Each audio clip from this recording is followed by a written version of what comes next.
Hello, good afternoon everyone. আমি স্নেহা। আমার নতুন একটি ব্লগে আপনাদের অনেক অনেক স্বাগত। আজকে শুক্রবার, এই 12:20 মতো বাজে। আমি স্নান করে নিয়েছি। আজকে একটু তাড়াতাড়ি স্নান করেছি, কারণ হচ্ছে কালকে রাতে অয়েলিং করেছিলাম মাথায়। আর সকালবেলা উঠে একটু পেঁয়াজের রস দিয়েছি, কারণ এখন এই বর্ষাকালে প্রচুর চুল উঠছে। আর শুধু বর্ষাকাল বলে না, বর্ষাকালের আগে থেকেই আমার চুল উঠছে। তো এক্স্যাক্ট কিসের জন্য উঠছে আমি বুঝতে পারছি না। তো এত হেয়ার ফল হচ্ছে, ওই জন্য ভাবলাম যে সমস্ত কিছু আর কি ট্রাই করা হয়ে গেছে, হেয়ার ফল আর কিছুতেই কমছে না। ওই জন্য লাস্ট ভেবেছি পেঁয়াজের রসটা ট্রাই করে দেখি, যদি কমে তো খুবই ভালো কথা। তাহলে আর কি সপ্তাহে 2-3 বার করে ভেবেছি ইউজ করব। আর আজকে হচ্ছে একটা ভীষণ স্পেশাল দিন, কারণ হচ্ছে আজকে টুকায়ের বন্ধুরা আসবে। বলেছিলাম যে ওরা এই জুলাইয়ের এন্ডে আমাদের বাড়িতে আসবে। আগের মান্থে আমরা ওদের বাড়ি গেছিলাম, আর এই জুলাইয়ের এন্ডে ওদের আমাদের বাড়ি আসার কথা, সেটা আমি আগেই বলেছিলাম। তো আজকে ফাইনালি ওরা আসছে। ভীষণ ভীষণ মজা হবে। আজকের ভিডিওটা পুরোটা তোমরা দেখবে, কেউ স্কিপ না করে। সারাদিন কি করি না করি সমস্ত কিছু তোমাদের সাথে শেয়ার করব। তো চলো আজকের ভিডিওর তাহলে এখান থেকেই শুরু করা যাক। তো স্নান করে আমি চলে এসেছি ঠাকুর ঘরে পুজো দেওয়ার জন্য। আজকে পুজো টুজো করে খেয়ে দিয়ে উঠে টুকটাক কিছু কাজ বাকি আছে, সেগুলোই করব ভেবেছি। বেশিরভাগ কাজই আমি করে রেখেছি আগে থেকেই, সমস্ত কাজই আমার হয়ে রয়েছে। আর যেগুলো ছোট ছোট কাজ বাকি সেগুলো ভেবেছি যে পুজো দিয়ে লাঞ্চটা সেরে নিয়ে তারপর করব। তো এখানে লাঞ্চ সেরে নিয়ে আমি প্রথমে চলে এসেছি রান্নাঘরে। আর আমার রান্নাঘরটা দেখতে পাচ্ছ পুরো হোয়াইট। একে তো রান্নাঘর, তার মধ্যে হোয়াইট, যেটা প্রচণ্ড নোংরা হয়। সপ্তাহে বা মাসে একবার করে ক্লিন না করলে কিন্তু পুরো একদম দাগ ধরে যাবে। তো মাঝখানে আমার বেশ কিছুদিন ক্লিন করা হয়নি, ওই জন্য দেখতে পাচ্ছ কিরকম কালো কালো স্পট পড়ে গেছে। তো আমি এগুলোর জন্য কি করি, যে স্কচ ব্রাইট দিয়ে ভালো করে ভীম জেলের মধ্যে ডুবিয়ে হালকা হাতে রাব করে করে এগুলো তুলি, এতে কিন্তু পুরোটাই পরিষ্কার হয়ে যায়। আর রান্নাঘর একে তো সাদা, আর সাদা জিনিস একটু কালো হলে না খুব বাজে দেখতে লাগে। ওই জন্য সবসময় আর কি পরিষ্কার করে রাখতে হয়, তাতে দেখতেও ভালো লাগে। তো এই জন্য আমি প্রথমে স্কচ ব্রাইট দিয়ে হালকা হাতে ঘষে নিয়ে একটা টাওয়াল নিয়ে নিয়েছি, নরম টাওয়াল, যেটা দিয়ে আর কি এটা মুছে নিচ্ছি। আর এটা কিন্তু শুকনো টাওয়াল রয়েছে, ভেজা টাওয়াল না। শুকনো টাওয়াল দিয়ে ভালো করে মুছে নিচ্ছি। তো কাজবাজ মোটামুটি সমস্ত কমপ্লিট করে নিয়েছি। এরপর দুপুরবেলা বসেছি একটু সিনেমা দেখতে। তো এইটা কী সিনেমা, তোমরা কিন্তু কমেন্টে অবশ্যই জানাবে। আশা করি তোমরা সবাই জানো, দেখেই বুঝতে পারছো কী সিনেমা। তো আমি এটা আগে অনেকবার দেখেছি, কিন্তু ওই টাইম পাস করার জন্যই আর কি, দুপুরবেলা ঘুম আসছিল না কাজ টাজ করার পর, তাই ভাবলাম একটু সিনেমাটাই দেখি। তো তারপর ঘরটা গুছিয়ে নিয়েছি। তো সন্ধেবেলা ভাবলাম তোমাদের সাথে একবার শেয়ার করি, সন্ধেবেলা আমি বেরোবো, তার আগে ভাবলাম তোমাদের সাথে শেয়ার করি যে ঘরটা কেমন সাজিয়েছি। তোমরা কিন্তু কমেন্টে অবশ্যই আমাকে জানাবে যে আমার এই ঘর সাজানোটা কেমন হয়েছে। এখন আমি যাচ্ছি ওদেরকে স্টেশনে আনার জন্য। আর এখানে আমি প্রথমে সিঁড়ি দিয়ে নেমে গেছিলাম, তো ও বলছিল যে না লিফট দিয়ে যাবে, তাই জন্য আবার লিফট দিয়ে যাচ্ছি। তো এখানে প্রথমে ওর একারই যাওয়ার কথা ছিল, তারপরে আমি বললাম যে আমি একা বাড়ি থেকেই বা কী করবো, তাই বললাম যে আমিও যাব। আর আমি না স্টেশনে গিয়ে ভিডিও করতেই ভুলে গেছি, ওই জন্য ওরা বাড়ি আসার পর আর কি ভিডিওটা করেছি। তো এখানে ওরা এসে রেস্ট নিচ্ছে, আর এখানে গল্পও করা হচ্ছিল কিছুক্ষণ। আর ওরা যেহেতু অনেকক্ষণ আগে বেরিয়েছে, তাই জন্য খুব টায়ার্ডও হয়ে গেছিলো, তাই জন্য ঝটপটাকে খাওয়া দাওয়া করে নিয়েছি। সেটার ভিডিও আর করিনি।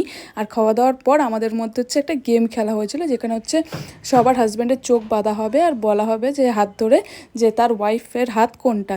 তো সেখানে সৌমেন বোঝার চেষ্টা করছিল ওর ওয়াইফের হাত কোনটা, তো ও আমার হাতটা ধরেছিল, তো সেটা ওর ভুল হয়েছে। আর তারপর মেয়েদের রাউন্ড, এবার মেয়েদের চোখ বাঁধা হবে, তারা হাত ধরে বলবে তার হাজব্যান্ডের হাত কোনটা। তো সেখানে রনিকার হাত ধরা চোখ ধরা হয়েছিল।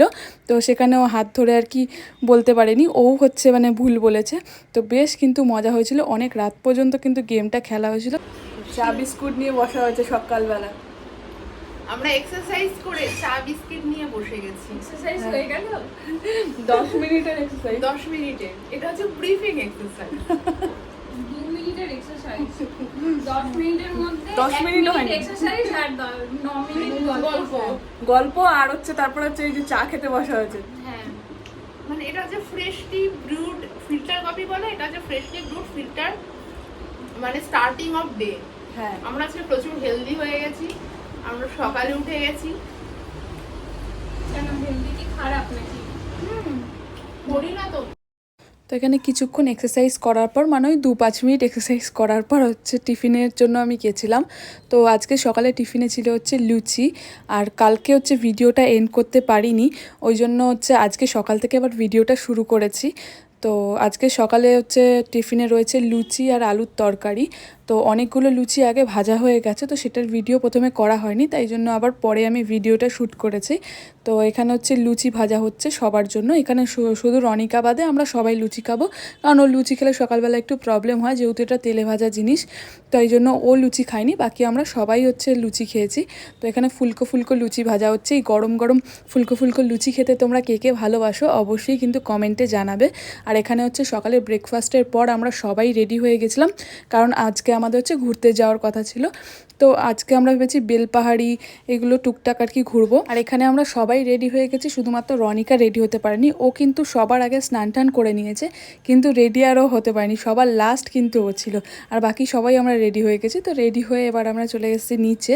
তো আমরা মেয়েরা যাব গাড়িতে আর দুজন ছেলে আর কি যাবে বাইকে, যেহেতু আমাদের হচ্ছে একটাই আর কি গাড়ি ছিল, তাই জন্য হচ্ছে দুজন বাইকে আর চারজন গাড়িতে এরকমভাবেই যাওয়া হবে। তো এখানে হচ্ছে দেখো সৌমেন আর হচ্ছে অজয়, ওরা যাচ্ছিল বাইকে। আর সেদিন কিন্তু 2-10 মিনিট ছাড়াই আর কি বৃষ্টি হচ্ছিল, ওই জন্য ওরা আগে থেকেই রেনকোট পরে নিয়েছে, কারণ জোরে যদি বৃষ্টি নামে সেই সময় রেনকোট পরা কিন্তু ভীষণ একটা মুশকিলের ব্যাপার। ওই জন্য ওরা আগে থেকেই আর কি রেনকোটটা পরে নিয়েছে। এখানে ওরা যাচ্ছিল বাইকে আর আমরা যাচ্ছিলাম হচ্ছে গাড়িতে। তো এখানে গাড়িতেও বেশ মজা হচ্ছিলো। আমরা 3টে মেয়ে আর একজন ছেলে ছিল, মানে আমার হাজব্যান্ড ছিল।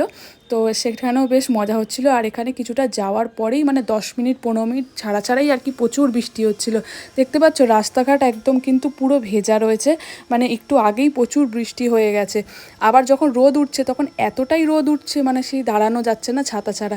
তো দেখতে পাচ্ছ এই দিকটা পুরো একদম কিন্তু কোনো মেঘ নেই, রোদ রয়েছে মানে মাঠের একটা সাইডে, আর মাঠের অন্য সাইডে কিন্তু রয়েছে আবার মেঘলা। মানে অসাধারণ লাগছিল, একদিকে মেঘ একদিকে আর কি রোদ, দারুণ দেখতে লাগছিল। আর তারপরে একটা জায়গায় আমরা দাঁড়িয়েছিলাম, সেইখানে দেখতে পাচ্ছ এখানে ছোট্ট ছোট্ট পাহাড়গুলো দেখা যাচ্ছে, মানে অনেক দূরে রয়েছে পাহাড়গুলো, ওই জন্য ছোট্ট ছোট্ট দেখতে লাগছে। আর রাস্তাটা কিন্তু ভীষণ সুন্দর লাগছিল দেখতে, পুরো মেঘলা ওয়েদার ছিল। আর এখানে আমরা দাঁড়িয়েছিলাম কিছু হচ্ছে ছবি তোলার জন্য। আর তারপরে সবার এত খিদে পেয়ে গেছিলো, চলে গেছিলাম একটা রেস্টুরেন্টে খাওয়ার জন্য। তো সেখানে গিয়ে শুনি যে খাবার হতে অনেক দেরি লাগবে, মোটামুটি 0.5 ঘন্টা 40 মিনিট সময় লাগবে। তাই জন্য হচ্ছে সেখানে আর খাওয়া হয়নি। তাই ভাবলাম খাওয়া যখন হয়নি তাহলে একটু ছবিও তোলা হয়ে যাক মানে এখানে। তো এখানে এসে দেখলাম যে এরা নিজেরা চাষ করেছে, দেখো কত সুন্দর চাল কুমড়োর চাষ করেছে। এখানে চাল কুমড়ো, ভেন্ডি, লেবু, পেয়ারা সমস্ত কিছুই রয়েছে। আর এখানে আমি দেখেছি যে ম্যাক্সিমাম রিসর্টে কি হয়, এরা নিজেরাই চাষ করে। তো চাষ করে সেইটাই আর কি মানে রান্না করে এরা আর কি, বাইরে থেকে কিন্তু কমই কিনে আনে। তো এখানে হচ্ছে আমরা তারপর একটু ফটোশ্যুট করে নিচ্ছিলাম, কারণ খাওয়া তো হলো না, কিন্তু জায়গাটা এত সুন্দর ওই জন্য ভাবলাম একটুখানি ছবি তুলে নিই। তাই সবাই মিলে একটু ছবিও তুলে নিলাম এখানে। তো এখানে বেশ কিছুক্ষণ ছবি তোলার পর আমরা চলে গেছিলাম অন্য একটা জায়গায় খাওয়ার জন্য, কারণ এখানে তো খাবার পাওয়া যাচ্ছিল না আর প্রচণ্ড সবার খিদে পেয়ে গেছিলো। তাই জন্য আমরা চলে গেছিলাম অন্য একটা রেস্টুরেন্টে খাওয়ার জন্য, সেটা আবার এখান থেকে কিছুটা দূর ছিল। তো সেখানেই গিয়ে আর কি, মানে এটা বেলপাহাড়িতে ছিল রেস্টুরেন্টটা, তো সেখানেই গেছিলাম খাওয়ার জন্য। তো এখানে হচ্ছে আমাদের চলে এসছে গরম গরম ভাত, আর এই রেস্টুরেন্টের নাম ছিল হচ্ছে কাঁচা লঙ্কা। তাই জন্য দেখো ভাতের উপরেও একটা করে কিন্তু কাঁচা লঙ্কা দিয়েছে। তো এখানে আমরা 3জন মেয়ে আর কি ভেজ নিয়েছিলাম, আর 3জন ছেলে আর কি ননভেজ নিয়েছিল, ওরা আর কি দেশি মুরগি নিয়েছিল। তো এখানে খাওয়ার আগেও একটুখানি আর কি ছবি তোলা হচ্ছিল। তো আমি বুঝতে পারছিলাম না কোন দিকে তাকাবো, এইদিকে ছবি তুলছি এদিকে তাকাবো না ওই দিকে তাকাবো। তো যাই হোক ছবি টবি তোলার পর হচ্ছে এখানে খেতে আমরা বসে গেছি। আর খাবারগুলো কিন্তু খুব ভালো ছিল, কোয়ালিটি এত ভালো ছিল। তাই তোমরা বেলপাহাড়িতে যদি কখনো যাও এই কাঁচা লঙ্কার খাবারটা ট্রাই করে দেখতে পারো, বেশ কিন্তু ভালো। আর খাওয়া দাওয়ার পরে হচ্ছে ওর একটা বন্ধুর আসার কথা ছিল, মানে একটা বন্ধু আর ওর ওয়াইফ আসার কথা ছিল, বলেইছিলাম যে আরেকজন পরের দিন আসবে। তো ও হচ্ছে আজকে আসবে। তো ও কিন্তু আসছে দুর্গাপুর থেকে, ও সকাল 8:30টার সময় বেরিয়েছে, অনেকটা রাস্তা কিন্তু জার্নি করে এসছে। আর এটা হচ্ছে ওদের কলেজের বন্ধু, মানে এরা সবাই কিন্তু কলেজের বন্ধু। আর এই বন্ধুটার সাথে ওদের দেখা হলো 8 বছর পর, মানে কলেজ পাশ করার পর এই প্রথম দেখা হলো। মানে বুঝতে পারছো ওরা কতটা খুশি হয়েছে, কারণ 8 বছর পর দেখা হচ্ছে। সেই কলেজ পাস আউট করার পর কারোর সাথে কারোর কোনো দেখা সাক্ষাৎ নেই, কিছু নেই, ফোনে হয়তো কথা হয় কিন্তু সামনাসামনি সেরকমভাবে দেখা হয়নি। তো ওরা তো দেখে এত খুশি হয়েছে, মানে 4জন গল্প করেই যাচ্ছে, ওদের আর অন্য কোথাও যাওয়ার মতো মনই নেই। তো তারপরে আমরা চলে এসেছিলাম বেলপাহাড়িতে খাগড়া যে জলপ্রপাতটা রয়েছে সেখানে দেখতে, কিন্তু এখানে জল ছিল না, যেহেতু এখন সেরকম জোরে বৃষ্টি হচ্ছে না, ওই 10-15 মিনিট করে বৃষ্টি হচ্ছে তারপর আবার রোদ উঠে যাচ্ছে। তাই জন্য এখানে কিন্তু খুব একটা জল ছিল না, ওই টুকটাক যেটুকু জল ছিল আর কি অল্প, তো সেইটাই আর কি দেখার জন্য গেছিলো। আর আমি এখানে যেহেতু অনেকবার এসেছি তাই আমার সেরকম একটা ইন্টারেস্ট ছিল না সেরকম কিছু দেখার, কিন্তু ওরা হচ্ছে যেহেতু প্রথমবার এসছে ওদের খুব ভালো লেগেছে আর কি দেখে। তো সামনে ওরা যাচ্ছিল আর কি ছবি তোলার জন্য। আর সেদিন এত রোদ উঠেছিল, মানে যখন বৃষ্টি হচ্ছে তখন আকাশ পুরো কালো করে যাচ্ছে, আর যখন রোদ উঠছে তখন এত রোদ উঠছে মানে ছাতা ছাড়া বেরোনোই যাচ্ছিল না। তো ওরা যাচ্ছে ছবি তোলার জন্য, তো আমাকেও ডেকেছিল ছবি তোলার জন্য, কিন্তু আমি বলছিলাম যে না বাবা, এত রোদ রয়েছে আমি যাব না, আমার এমনি সকাল থেকে শরীরটা প্রচণ্ড খারাপ ছিল, আর এই রোদের মধ্যে গেলে আরও শরীর খারাপ হয়ে যাবে, ওই জন্য আমি যাইনি। ওরাই গেছে ছবি তোলার জন্য। আর এখানে দুজন দেখো কি সুন্দর হাত ধরে আসছে। তো এখানে ওদের দুজনকে কিন্তু বেশ ভাল লাগছিল। আর এখানে দেখতে পাচ্ছ এই যে পাথরগুলো, এখান দিয়েই কিন্তু জলটা মানে বয়ে যায়। আর এইখানে হচ্ছে ঘোরার পর আমরা আরেকটা জায়গায় গেছিলাম, সেখানে গিয়ে দেখি মানে প্রচুর জামের গাছ। এই জাম গাছগুলো কিন্তু জঙ্গলের মধ্যে হয়েছে, মানে রাস্তার সাইডে নয়। তো প্রথমে আমি দেখিনি, প্রথমে ওরা তিনজনেই পারছিল, তো ওদের দেখে আমিও গেছি। তো গাছে দেখো একদম থোকায় থোকায় জাম হয়ে আছে, আর এই জামগুলো কিন্তু ছোট ছোট জাম, খুব একটা বড় জাম নয়, ছোট্ট ছোট্ট জাম। তো সামনে দেখো জামগুলো কত জাম হয়ে আছে। আমরা কিন্তু অনেক আর কি জাম পেরেছিলাম, প্রায় 1 প্লাস্টিক মতো। আর এই জাম পাড়তে গিয়ে কিন্তু আমরা সবাই সেই ছোটোবেলায় ফিরে গেছিলাম। মানে ছোটোবেলায় যেমন হয় না যে কোথাও জাম দেখতে পেলে, আম দেখতে পেলে পাড়া বন্ধুরা মিলে, তো সেই ফিলিংসটাই আসছিল, এত ভালো লাগছিল। আর ছোটোবেলার থেকে আমার একটা স্বভাব আছে, যেখানে আম গাছ দেখতে পাবো, জাম গাছ দেখতে পাবো, আমার হাত একদম নিষ্পিস করে যে কতক্ষণে পারবো। তো সেখানে এই জঙ্গলের মধ্যে এত জাম গাছ দেখে আর নিজেকে কি আটকানো যায়, সেখানে আমরা 4 জন মিলে একদম চলে গেছি জাম পাড়তে। মানে ভীষণ মজা হয়েছিল কিন্তু এই জাম পাড়তে গিয়ে। হ্যাঁ, উইথ ফল। একটুখানি হ্যাঁ হ্যাঁ, এটা তুলো তো ছবিটা। এটা একটু ধরতে দাও, হাতে ধর।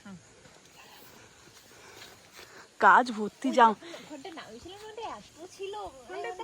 এই ডালটা দেখেছিস, এই ডালটা, এই ডালটা দেখেছিস, পুরো ঝাঁক। এইবার কর কর। এগুলো সব হচ্ছে গাছগুলো। লাল পাহাড়ির দেশে যা, রাঙা মাটির দেশে যা, তোকে মানাইছে না রে, একেবারে মানাইছে না রে। এখানে জাম পেরে কিছুক্ষণ নাচ টাচ করার পর এবার হচ্ছে আমাদের বাড়ি ফেরার পালা। তো রনিকা যেহেতু খুব ভালো নাচ করে, তাই জন্য ও নাচ করছিল, আমি একটু ওর ভিডিও করে দিয়েছিলাম। আর এখানে জায়গাটা দেখো কত সুন্দর, এই জায়গাটা যত না মানে আর কি ভিডিওতে ভালো লাগছে, তার থেকে অনেক বেশি কিন্তু সামনে থেকে ভালো লাগে। আর এই জায়গাটার নাম যেহেতু আমার মনে নেই, তোমাদের যদি কারো জানার ইচ্ছা থাকে আমাকে কমেন্ট করে জানিও, আমি অবশ্যই জেনে তোমাদের বলে দেবো। আর বাড়ি ফেরার সময় আমরা দাঁড়িয়েছিলাম শালবাগানে, দেখতে পাচ্ছ দুদিকে শালবাগান, আর তার মাঝখান থেকে রাস্তা, মানে অপূর্ব জায়গাটা। কারোর যদি প্রি ওয়েডিং করার থাকে তারা এখানে প্রি ওয়েডিং করলে কিন্তু ভীষণ ভালো ছবি আসবে। তো আমার ইচ্ছে ছিল বিয়ের আগে এখানে প্রি ওয়েডিং করার, কিন্তু কলকাতা থেকে এতটা দূর আসা একটু অসুবিধাই ছিল বলে তখন আমি আসতে পারিনি। কিন্তু দারুণ জায়গাটা, মানে অসাধারণ। আর ওরা যেহেতু আর কি এখানে আবার কবে আসবে, ওই জন্য আর কি ওরা বলছিল যে ছবি তুলে নেবে। আমি তো এখানে অনেকবার এসেছি আর পরেও আসতে পারবো, কোনো অসুবিধা নেই। কিন্তু ওরা যেহেতু আবার কবে আসবে ঠিক নেই, ওই জন্য ওরা সবাই মিলে আর কি ছবি তুলছিল, তাই আমরাও একটু ছবি তুলে নিলাম। আর এবার হচ্ছে বাড়ি ফেরার পালা। আর সেদিন ঘুরে টুরে সবাই কিন্তু ভীষণ টায়ার্ড হয়ে গেছিলাম। আর বাড়ি ফিরে হচ্ছে এখানে শিল্পা সবার জন্য আর কি ব্ল্যাক কফি বানিয়েছিল। আমি সেদিন ব্ল্যাক কফি খাইনি, কারণ হচ্ছে আমার প্রচণ্ড শরীর খারাপ ছিল সেদিনকের, তাই ভেবেছি একেই তো শরীরটা খারাপ, কফি খেলে যদি আরও শরীর খারাপ করে, ওই জন্য কফি আমি খাইনি, ওরাই খাচ্ছিল 3 জনে। আর এখানে দেখো আরেকজন জামা কাপড় গোছাতে ব্যস্ত। আর এখানে আমাদের 4 জনের মধ্যে এত বন্ধুত্ব হয়ে গেছে, এখানে 2 জনের সাথে কিন্তু আমার প্রথমবার দেখা হয়েছে, কিন্তু প্রথমবার দেখা হলেও মনেই হচ্ছিল না যে প্রথমবার দেখা হয়েছে, মনে হচ্ছিল যেন অনেক দিন আগে থেকে চেনা। তো ভীষণ ভালো বন্ধুত্ব হয়ে গেছিলো। রনিকার সাথে আমার আগেও পরিচয় হয়েছে, আমি ওদের বাড়ি গেছি, সেই ভিডিও তো তোমরা দেখেছো। তো এখানে হচ্ছে কফি টফি খাওয়ার পর চলে গেছিলাম সোজা রান্নাঘরে রান্নার জন্য। আর আজকে হচ্ছে দেশি মুরগি রান্না করা হচ্ছিল, কারণ কলকাতায় না খুব একটা ভালো দেশি মুরগি পাওয়া যায় না, আমাদের ঝাড়গ্রামে কিন্তু খুব ভালো দেশি মুরগি পাওয়া যায়, ওই জন্য হচ্ছে দেশি মুরগি রান্না হচ্ছিলো। আর এখানে শিল্পা হচ্ছে মাংসটা ধুচ্ছিল, আমি এখানে আলু ভাজছিলাম, আর ওখানে সমস্ত ছেলেরা মিলে আর কি পেঁয়াজ কাটছিল, আদা রসুন এই সমস্ত কাটছিল। তো সবাই মিলেই আর কি মিলেমিশে রান্নাটা হয়েছে, কোনো কিন্তু কষ্টই হয়নি, মনেই হচ্ছিল না যে একা হাতে সমস্ত কিছু করতে হবে, এতজন রয়েছে, কোনো কষ্টই হয়নি, সবাই হেল্প করেছে। আর আমরা বেরোনোর পরে এবার ছেলেরা ঢুকেছে, সৌমেন এখানে আলু ভাজছিল, দেবদাস মশলা কষাচ্ছিল, আর একজন জল ভরছে। তো এখানে হচ্ছে 3 জন শেফ আর কি ঢুকেছে। তো আজকের ভিডিওটা হচ্ছে অনেকটা লং হয়ে গেল, তো আজকের ভিডিওটা এখানেই এন্ড করছি। তোমাদের কেমন লাগলো ভিডিওটা কমেন্টে কিন্তু অবশ্যই জানাবে। আর আরও কালকে যেগুলো আছে সেগুলো আর কি নেক্সট পার্টে আসবে, তাই অবশ্যই তোমরা ভিডিওগুলো আর কি দেখবে। আর যদি ভালো লেগে থাকে তাহলে প্লিজ লাইক অ্যান্ড সাবস্ক্রাইব করে দেবে। আর যারা ফেসবুক থেকে আমার ভিডিওটা দেখছো তারা অবশ্যই কিন্তু ফলো করে দেবে। চলো তাহলে বাই, আজকের মতো টাটা, দেখা হবে আবার অন্য একটা ভিডিও।